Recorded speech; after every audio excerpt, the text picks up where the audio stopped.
નાતો મટાડે નાત અને જાતનો. આ માણસોની બનાવેલી નાત અને જાત છે. પરમાત્માના ઘરે એક સ્ત્રી અને એક પુરુષ, કુદરતની બનાવેલી બે જાતિ, અને બે જોયા ભેગી ખબર પડી જાય કે આ બાઈ છે ને આ ભાઈ છે.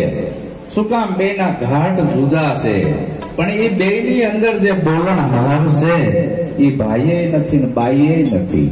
ઈ છે અજર અમર અવિનાશી આત્મા. એ બાળકે નથી, બુઢોય નથી, સ્ત્રીએ નથી, પુરુષે નથી, જન્મતો પણ નથી અને મરતો પણ નથી. એ તારો નિજ સ્વરૂપ છે. એને તું જાણી લે. અને એને જાણવા માટે કોઈક સાચા સદગુરુ ત્રીજું લોચન એનું ખોલે તો અણુ અણુમાં પરમાત્મા દેખાય. ત્રીજું લોચન ખોલે તો. બાકી જે ચર્મ ચક્ષુથી આપણે જોવી છે એ રૂપ દેખાય છે. દેખાય છે એ બધું રૂપ છે. આ ચામડાની આંખે સત્ય નથી. એ રૂપની અંદર અરૂપ છે. સોનું દેખાય છે, ઘરેણું દેખાય, સોનું દેખાય નહીં. સોનું આપણી સન્મુખ છે તોય દેખાતું નથી, ઘરેણું દેખાય છે. આપણે ભૂલા કેમાં પડ્યા? ઘરેણામાં. સોની જોડે ઘરેણું મૂકો તો સોનામાં દૃષ્ટિ જાય, ઘરેણામાં ના જાય. ભલે ને હાવ રૂપાળું હોય તોય. એમ આપણા બધાયમાં એક જ ચેતના કામ કરી રહી છે. આપણા બધાયના શરીરમાં શ્વાસ એક જ જગ્યાએથી આવે છે, નોખી નોખી જગ્યાએ નથી આવતા. હવે જ્યાંથી આપણો શ્વાસ આવે છે ત્યાં મંદિર નથી, ત્યાં મસ્જિદ નથી, પારસી નથી, અગિયારી નથી, ચર્ચ નથી, દેવળ નથી, માણાનો બનાવેલો ભગવાન નથી.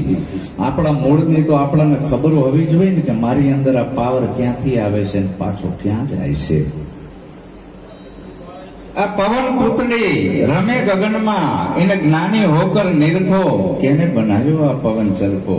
તારું ઘર તું ગોતી લે. તારા મુરાડિયા આસમાનમાં છે, ઝાડના મુરાડિયા પાતાળમાં છે, દેખાતા નથી. અને એને તું જાણી લઈશ ને પછી બીજું કઈ જાણવાનું નથી. ભગવાન બુદ્ધે અને વિપશ્યના ધ્યાન કીધું કે મારી અંદર શ્વાસ ક્યાંથી આવે છે ને પાછો ક્યાં જાય છે. આ નક્કી બુદ્ધે કર્યું. અને બુદ્ધે નક્કી કરીને માર્કેટમાં મૂક્યું અને સહી થઈ. નહીં કોઈ મંત્ર, નહીં કોઈ તંત્ર, નહીં 6 અખર કે નહીં 10 અખર. ડાયરેક્ટ કનેક્શન કર્યું ધુવારણ કેન્દ્ર. ક્યાં? શૂન્યમાં. એ વેચો પાટો ઢાળે માયો અમે શૂન્યમાં ખેલવાનો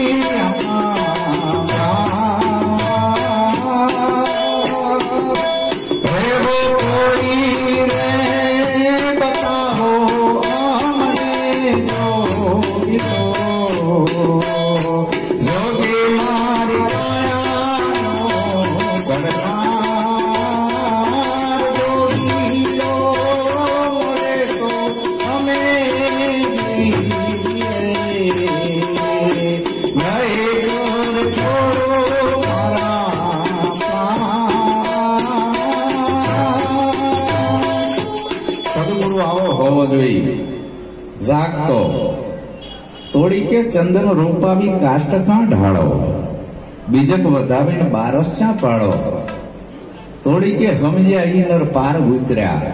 તોડી કે છે કે ચંદન તોડાવી કાષ્ટ કાં ઢાળો.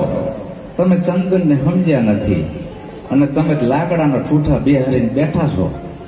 चंदन खादा लाकड़ा से ही तुम्हारू कल्याण नहीं करे. चंदन की टुकड़ी भली और काष्ट का भारा, संत पुरुष की घड़ी भली मूर्ख का जन्म मारा. હવે તમે સંત ને ઓળખતા નથી. તમે તો દાઢીઓ વધારે લોગડા રંગી આવીને સંત કયો છો. તું લે એમ કે છે મોવાડા વધારે સંત થવાતું હોય સારું જ ને. બોકડા બધા દાઢીઓ વધારે છે.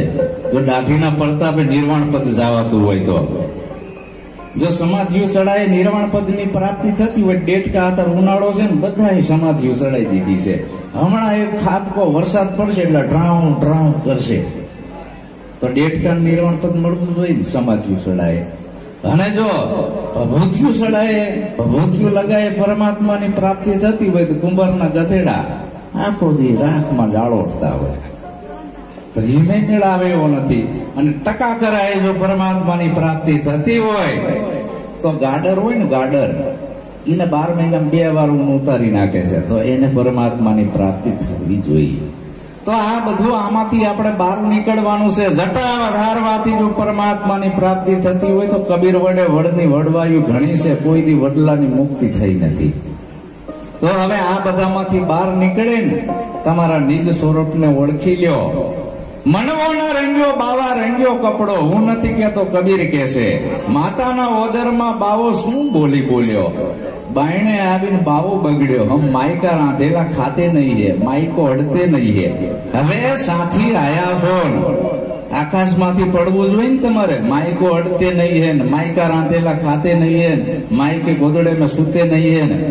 બાપુ એનું રુધિર ધાઈને તો મોટા થયા, અને તમે અત્યારે આવા છૂતઅછૂતના ભેદભાવ કબીરે નથી કર્યા. કબીર કઈ આકાશમાંથી નથી પડ્યા, રામાપીર કઈ કંકુના પગલીએ નથી આયા.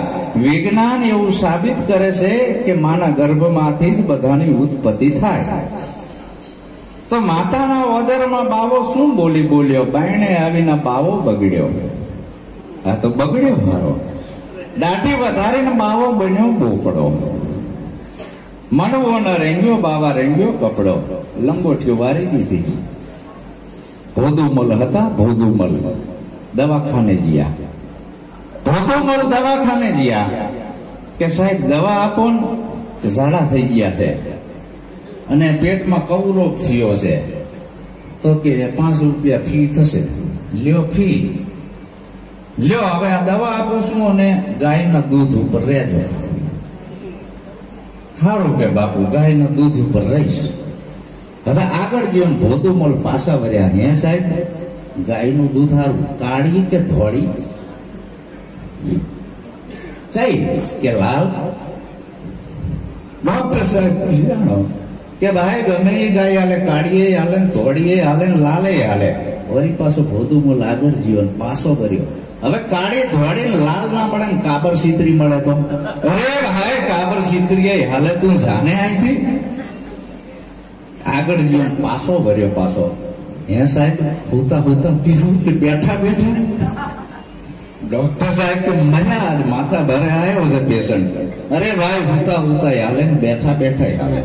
વળી ભોદુમલ આગળ ગયો અને પાછો વળ્યો. હે સાહેબ, કદાચ હું બેઠો ના થઈ શકું, મારી ઘરવાળી પાય તો હાલે? અરે ભાઈ બધું હાલે, તું લપ જા.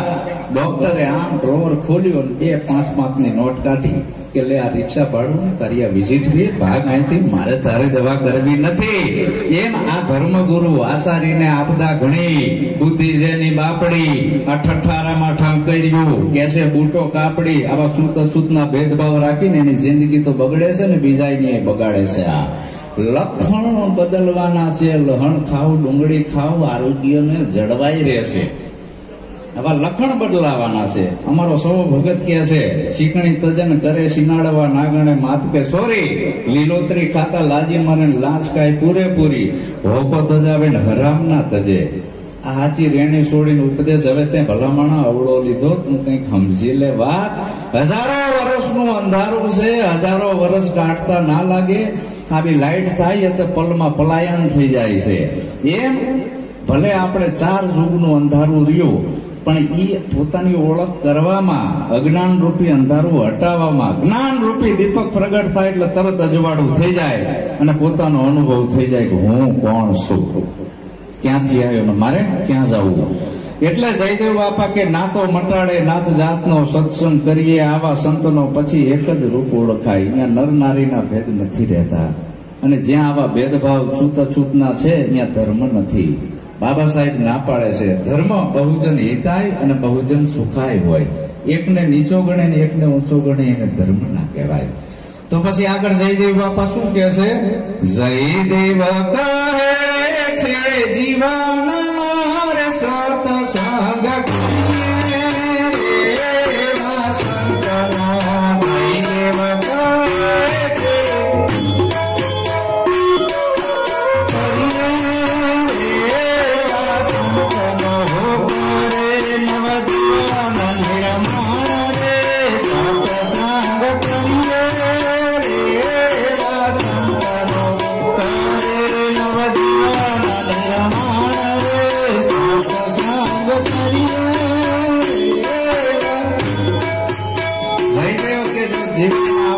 મળી જાય તો આપણા જીવનનું નવું નિર્માણ કરી દે. આવા સંત મળવા જો મુશ્કેલ છે અત્યારે.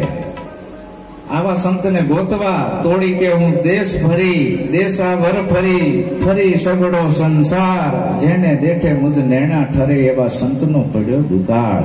અને આવા સંત જે રહ્યા ને એ તમને રોડ ઉપર નહીં મળે. એ જતી અને સતી સાથે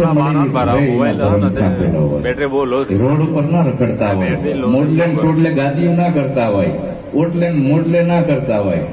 તમારી જોડે કરોડો રૂપિયા છે, શું તમે બતાવતા જવાના, લ્યો મારી જોડે છે, લ્યો મારી જોડે છે, મૂકી દેવાના. ના બતાવે કોક લઈ જશે, ચોરી કરી જશે. તો આ જે માલ છે ઓરિજિનલ માલ, એની કઈ દુકાનો નથી હોતી. અને આવા અમારા સરળ મોરી સાહેબ વધાર્યા હોય સત્ય વક્તા, સાહિત્યકાર, અને એના જીવનમાં એની અંદરની જે સુરવીરતાની આજ મેં વાતો સાંભળી છે. ધન્યવાદ કહેવાય તમને કે કોઈનાથી ડર નહીં, જીવ દયા, એટલું બધું અભિયાન એમને ચલાવ્યું. બીજા કોઈની તાકાત નથી. આ વૈજ્ઞાનિકોની પણ તાકાત નથી. એ વિવેક મારી નાખશે તમને. એવા એમને એની જીવનની કહાનીઓ કીધી. અને સત્ય વક્તા કે જેની કોઈ ફી નથી અહીંયા આવવા માટે. બાકી આવા સાહિત્યકારને ગોતવા જાવ ને તો પેલા તમારી જોડે 5,000 ફી માંગે તો અમે સાહિત્ય કરવા આવે. ઘરવાળીના હાથમાં પૈસા આપી દે, ક્ષત્રિય છું બેટા લે, હું કઈ હાથ લાંબો કરતો છું. તમે ધર્મ ચલાવો છો, તમે આ ભોજન ભજન સત્સંગ કરાવો છો, અમારે દેવાનું હોય લેવાનું ના હોય, આમ કઈ જતા રહે. આ એની કુમારી છે. એટલે આવા સરળ મોરી સાહેબને પણ મારા લાખ વંદન છે. આજ હિંમત મહારાજના આંગણે આવીને એમનો પ્રસંગ સુધાર્યો.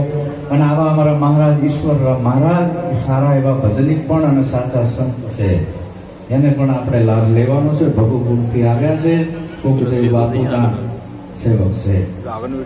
આવા સંતોને આપણે સાંભળીએ. અહીંથી હું મારી વાણીને વિરામ આપું. બોલો સદગુરુ મહારાજ. સરળ મોરી સાહેબને સાંભળવા